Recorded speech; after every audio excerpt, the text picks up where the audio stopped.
Okay, so now we have discussed for the part A, which is mini dialogue.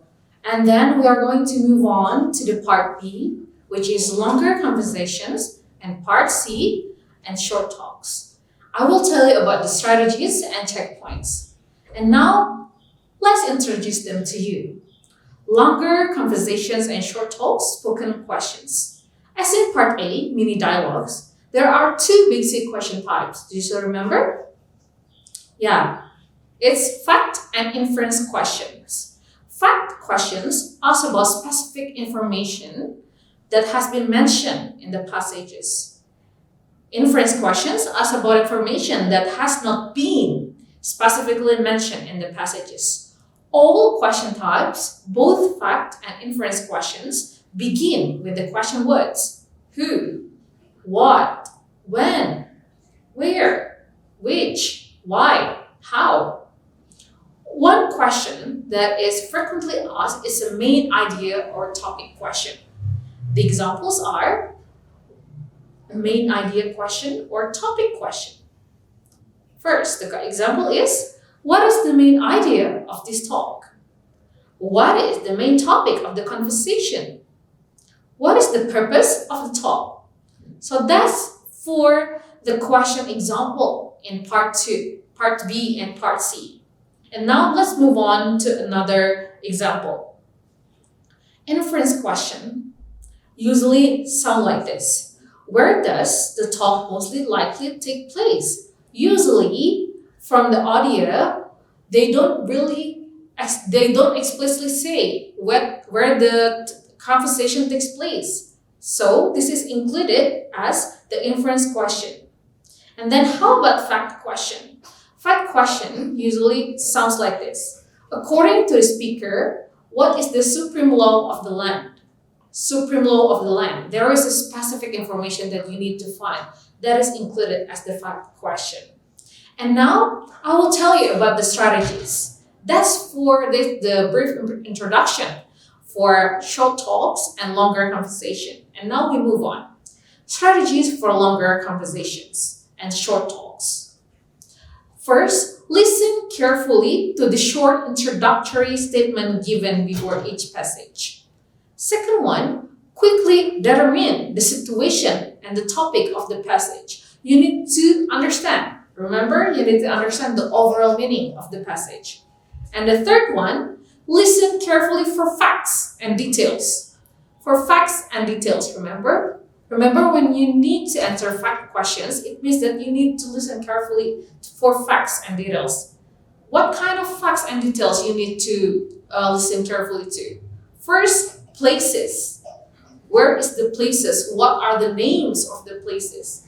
The dates. When are the situation happening?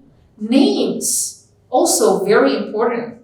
And the third one, well, times. Times are also important, right? For example, 7 p.m., 8 a.m. These are the facts and details that you need to listen carefully. All right, now let's move on to the first checkpoint for longer conversations and short talks. I want to check your understanding. So, first checkpoint for these, predict topics and questions. It is very, very helpful for you to look ahead at answer choices because it can help you predict possible questions or at least set of questions. In part B and part C, this strategy is helpful if you know what topics to expect. All right? So I will give you the examples, the answer choices of a longer dialogue. Now, I want you to try predict the topic of the conversation and some of the questions that might be asked about it. All right? You will read these in the first question. These are the answer choices. A, buy a car.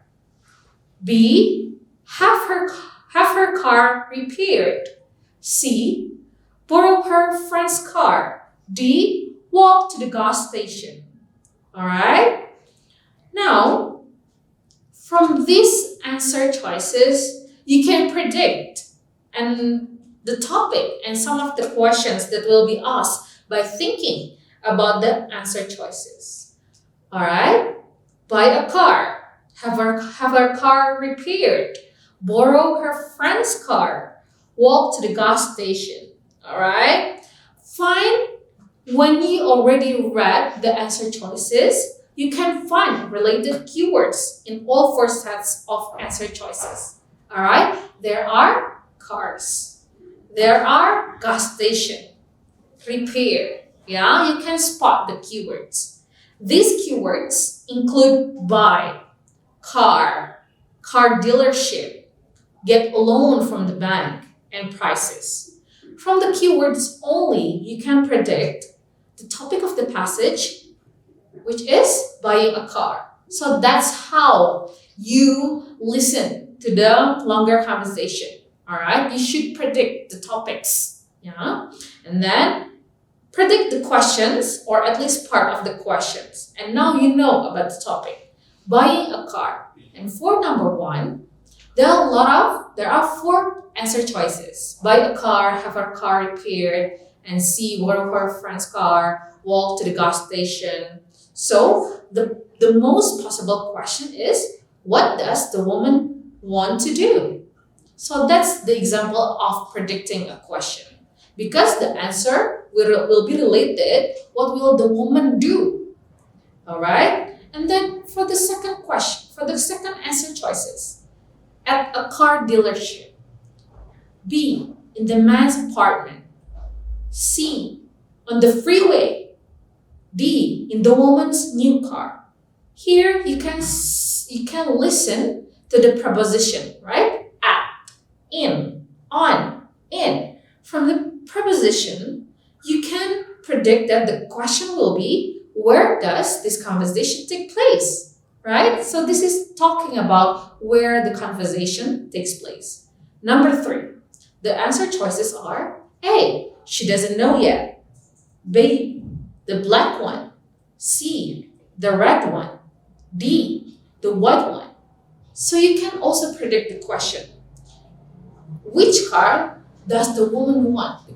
Because it talks about the car, the colors of the car that the woman wants to buy. Alright, and number 4, the answer choices are A, the woman should make her decision right away. B, the woman should get a loan from the bank. C, the woman should wait until the prices are reduced. D, the car is too expensive for the woman. And now, you can also predict the question. So, what is the question? So, to predict the question, you can predict like this. What does the man advise the woman to do? So, because the woman wants to buy a car, probably the woman talks to someone and give an advice on where and how and when is the right time to buy the car. And then someone give her an advice. And then the question is, what does the man advise the woman to do?